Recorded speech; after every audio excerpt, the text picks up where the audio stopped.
The news at 5:30 starts right now. An argument between neighbors over parking ends with one man shot and hospitalized. That man has life-threatening injuries. SAPD says it happened around 11:30 this morning on the east side of town on Mary Diane Drive. They say two neighbors in their 40s walked in front of the house and started to argue about who could park their car on the street. That's when police say the suspect pulled out a gun and shot the victim 4 to 5 times in the chest before driving off. We spoke with one neighbor on the street who says he's heard the two arguing in the past about parking, but he was shocked when he heard gunshots and looked out his window. I looked out the window and the dude was pissed off, getting in his truck, and that's it. And then I saw the smoke, and it's over something dumb. And that's what's sad. Like, it should never be over something dumb. And police say they are still searching for that suspect.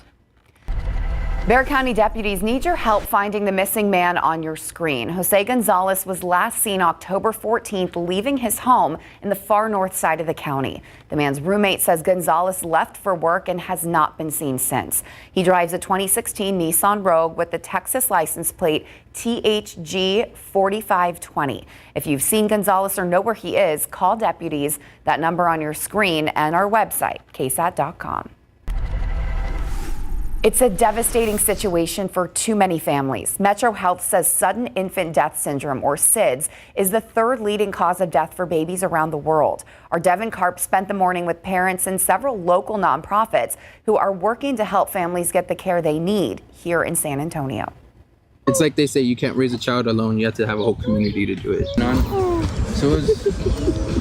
Darian and Mercedes Cervantes just had their second child, Natalie, and say seeing their family, friends, and even her older brother step up has made all the difference in taking care of her. He helps with her diaper changes. He helps feeding her. He's always like, oh, look, my baby sister. Oh, come look at my sister. Parenthood is a privilege for the Cervantes family, but they also understand the pain of losing a baby. The loss of a child hurts. We've unfortunately have lost one. It was a miscarriage, but it's still difficult.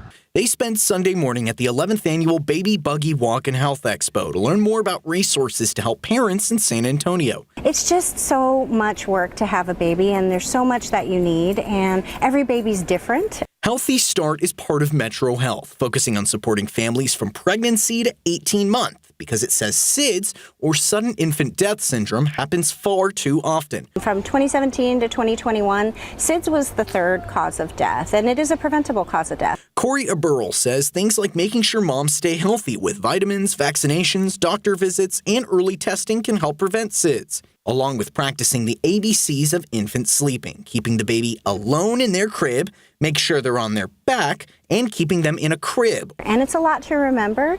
So, partners like Healthy Start and those who help moms remember all of those things, that's the way to go, because you've got just a partner that'll help you through it.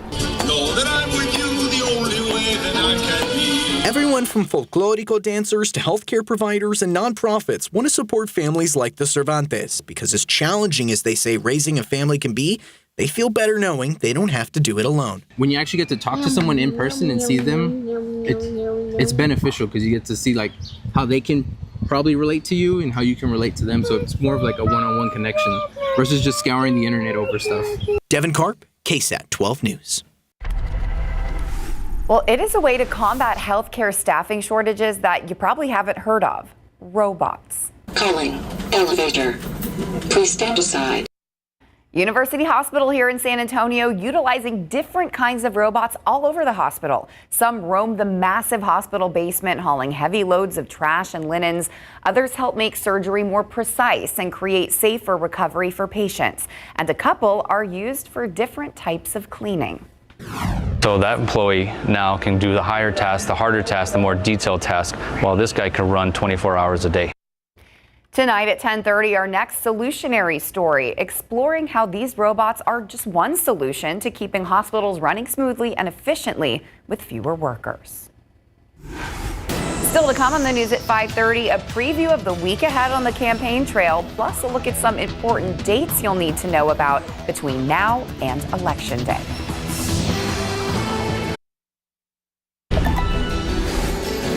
Early voting opens up tomorrow, and with that said, we want to put some important dates and details on your radar. Early voting will run through Friday, November 1st, and polling place hours will vary by day. But remember, you can vote at any polling place in the early voting window, even next Saturday and Sunday.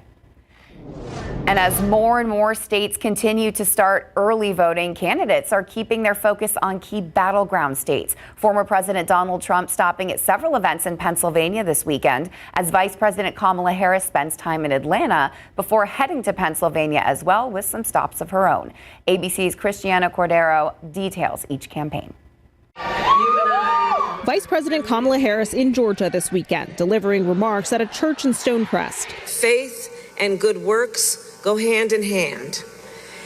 And that is especially true when it comes to protecting our sacred right to vote and getting souls to the polls. Then traveling to Jonesboro for an early voting event. We who believe in our country and love our country know that we each as individuals and as a community have the power to make decisions through these next 16 days that will be about a statement about what kind of country do we want to live in. Some musical star power on hand, Stevie Wonder helping the vice president celebrate her birthday.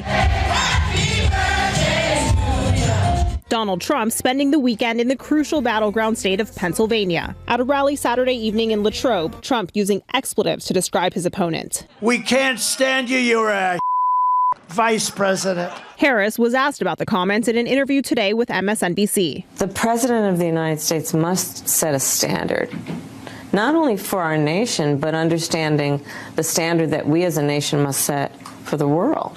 Trump today visiting a McDonald's, working the French fry cooker. I love McDonald's. I love jobs. I like to see good jobs. Harris has spoken about working at the fast food chain while attending Howard University in Washington. Trump today claiming without evidence she did not. She never worked at McDonald's. In other words, she's lying, Kamala. The Harris campaign continues to confirm that Harris did work at McDonald's. Earlier today, Trump was also asked about a phone call he says he had with Israeli Prime Minister Benjamin Netanyahu. He called me up yesterday morning. We talked. I congratulated him on obviously doing a very good job keeping Israel safe. He's doing very well. Christiane Cordero, ABC News, Washington. And we have so many voting resources and stories on our Vote 2024 page on our website, KSAT.com. Just scan that QR code right there on your screen to stay in the loop between now and Election Day. All right, now let's head outside with live cam this Sunday evening. A few clouds out there in the distance, but for the most part, we've seen plenty of sunshine and blue skies out there this afternoon. Temperatures, as a result, warmer than average. We've been able to warm into the mid and upper 80s, even in a few locations across parts of south central Texas. Looking ahead to the upcoming week, mornings not as cool as what we saw late last week. We'll start to see them warm through the 60s over the next couple of days. Afternoons still unseasonably warm, pushing 90 degrees by the middle of the week, so feeling more like mid-September instead of the middle to later portions of October. Unfortunately, no rain chances in the forecast over the next 7 days as of right now. And I say unfortunately because drought continues to worsen across south central Texas as a result of that lack of rain. We're going to show you that and get you a look at all those details coming up after the break. So the conversation has clearly been, it's so warm for we're now in late October territory. At this point. It's horrible, but I think the main focus should be drought and the rain we're not getting. Which is so unfortunate because, again, we need it so badly. Today actually was the 45th consecutive day that we have not recorded any measurable rain here in San Antonio. I know some lucky folks saw a little bit on Friday. I managed to see a little bit of light rain move through Bexar County, but the airport, unfortunately, again, no measurable rainfall, so the streak continues. Now, a few areas west of I-35 across our far western counties did manage to find a few light showers earlier this morning. You can see it did not amount to much, a few hundredths to a tenth of an inch at best, especially west of Uvalde, near Eagle Pass, even near Del Rio as well. But this is not going to help when it comes to the drought situation. And right now, minus just a little bit of ground clutter near the radar site out near New Braunfels, we are quiet across south central Texas, and that is going to be a common sight on authority radar,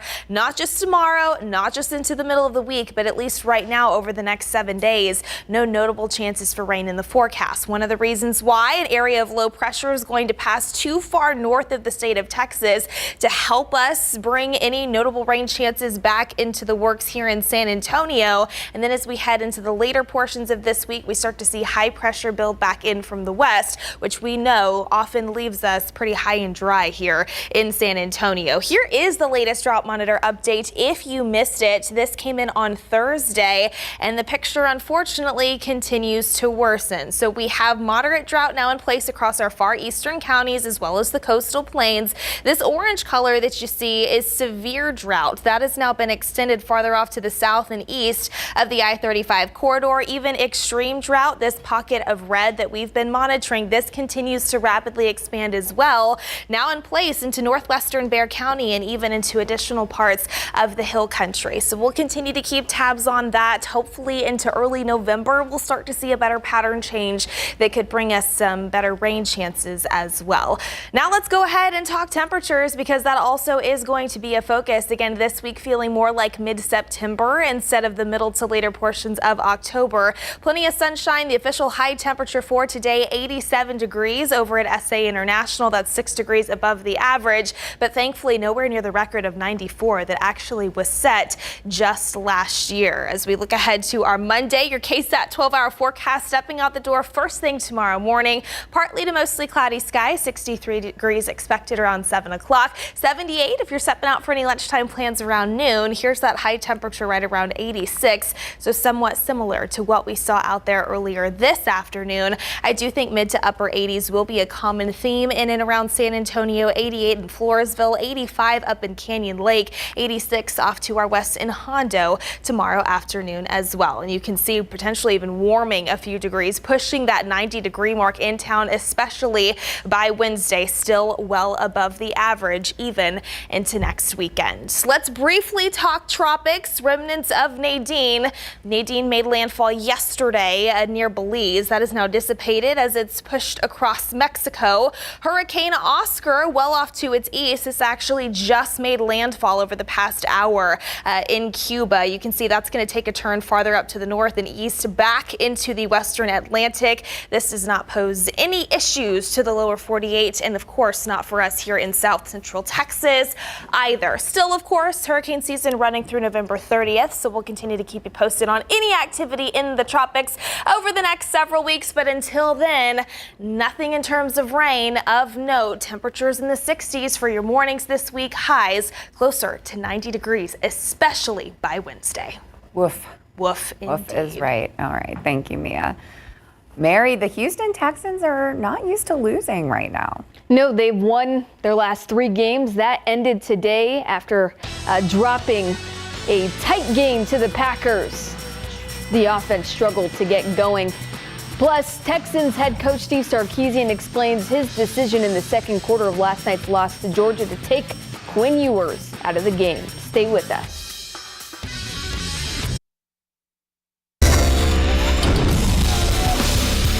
Stephon Diggs and the Houston Texans enter Week 7 on a 3-game winning streak. Green Bay trying to make it 3 straight. First half, Texans trailing the Packers 7-3 when Green Bay forced the 3-and-out, but Houston's punt is touched by Packers' Corey Ballentine, and the Texans recover short field. Houston scores 2 plays later, Joe Mixon rushing in the go-ahead touchdown. Later, it's 14-13 Packers now when Jordan Love is picked off by Kalen Bullock. Texans would capitalize to take a 19-14 lead into the break. Second half, Packers retake the lead on their first possession of the third quarter. Josh Jacobs capping off a 9-play, 71-yard Packers drive. It's 21-19. Now, it's the same score late in the fourth, and Houston takes the late lead thanks to a Kaimi Fairbairn 35-yard field goal. Touchdown would have been preferred, though, because Packers get the final say, and Brandon McManus, in his first game with Green Bay, kicks the game-winning field goal for the Packers. Final score, Green Bay 24, Houston 22. Both teams now 5-2 overall. The Texans offense got off to a slow start and never quite found its groove. We didn't execute well enough. All the way across the board, we didn't execute well enough, and we didn't finish the game. Credit to the Packers. They finished it the right way, made the plays when they needed to make it, and they finished the game the right way. But for us to play how we play, offensively is just not good enough for us. We have to play better. Guys have to execute better, have to step up. Things didn't go right offensively. We just really didn't get in the rhythm early. Got to, go watch the film, figure out what went wrong, and, try to just get better and, actually do get better is no try. And really just get back to practice and, just work harder. Well, the Texas Longhorns have fallen to the 5th spot in the latest AP Top 25 poll after suffering a 30-15 loss to Georgia in Austin last night. And now the second-ranked Bulldogs get the benefit of the win. They were relentless up front, sacking Quinn Ewers 5 times for a loss of 37 yards and Arch Manning twice for a loss of 22. Georgia's Carson Beck was picked off 3 times by the UT defense, but the Bulldogs were able to overcome the mistakes thanks to their reliable running back Trevor Etienne, who ran in for 3 touchdowns. Now, you heard me say both Ewers and Manning were sacked. That's because Texas head coach Steve Sarkisian took Ewers out of the game in the second quarter. Here's why. My feeling was in the game was I felt Quinn was a little uneasy, and, I just felt like giving him a chance to kind of step back, regroup. So we just told Quinn, we said, hey, we're going to go with Arch here, give you a chance to get into the locker room, let's regroup, and then come back out in the second half. And I felt like it was effective. I thought Quinn came out and played a much better second half and played well in the third quarter. Quinn's our starting quarterback. I appreciate the fact that we're fortunate enough to have a backup like Arch that can come into the game and provide a spark in some sense. But at the end of the day, Quinn's our starter. Texas is at number 25 Vanderbilt for a 3:15 start next Saturday, who is undefeated since upsetting Alabama. And by the way, the SEC fined Texas $250,000 due to fans throwing trash on the field last night. The UTSA football team was determined to overcome its lackluster start to the season and conference play, and they did so by defeating Florida Atlantic 38-24 inside of the Alamo Dome yesterday. The Roadrunners put together their most complete game thus far and did it with a growing injury list. The wide receiver position is especially slim for UTSA, but quarterback Owen McCown was able to connect with freshman wideouts Jamel Hardy and Patrick Overmeyer for 2 of the Roadrunners' 4 trips to the end zone. It was electric, guys and they were dancing. I personally wasn't dancing, but a bunch of guys were dancing, so it was great to get a win, great feeling. I think it says a lot about our program, to lose back-to-back conference games like that and then, turn around and still have great days of practice and respond like this says a lot about our program. Healthy teams don't win championships, tough ones do. I feel like, everybody know we have a lot of people going down and we're pretty light on both sides of the ball. It doesn't matter. We still have to stack days and get better. UTSA is back on the road next week, paying a visit to 2-5 Tulsa. We thought that the others would improve a lot more today, but we still had the upper hand. So really happy with today. 1-2 for the team. We couldn't have dreamed for better. Shout out Charles Leclerc, who earned Ferrari its first United States Grand Prix victory since 2018 with a clever start and a commanding drive in Austin today. All right, here's your instant replay poll question for tonight. How do you think the Spurs will do this season? Vote now at ksat.com/sports/poll, or you can use the QR code on your screen, and we'll have the results at the end of instant replay tonight, starting at 11 o'clock. The regular season NBA this upcoming week. Can't wait. Crazy to think about. I have a good feeling. Yeah, good I'd say so. Okay, thanks, Mary. We'll be right back. All right, temperatures right now in the 80s across south central Texas. If you're stepping out for any evening plans, we'll start to see those temperatures fall into the 70s after the sun goes down. After that, mid-60s continue over the next several days. Highs pushing 90 by Wednesday with no, unfortunately, rain chances in sight. Fingers crossed for a little bit more of a pattern change as we look ahead to early November.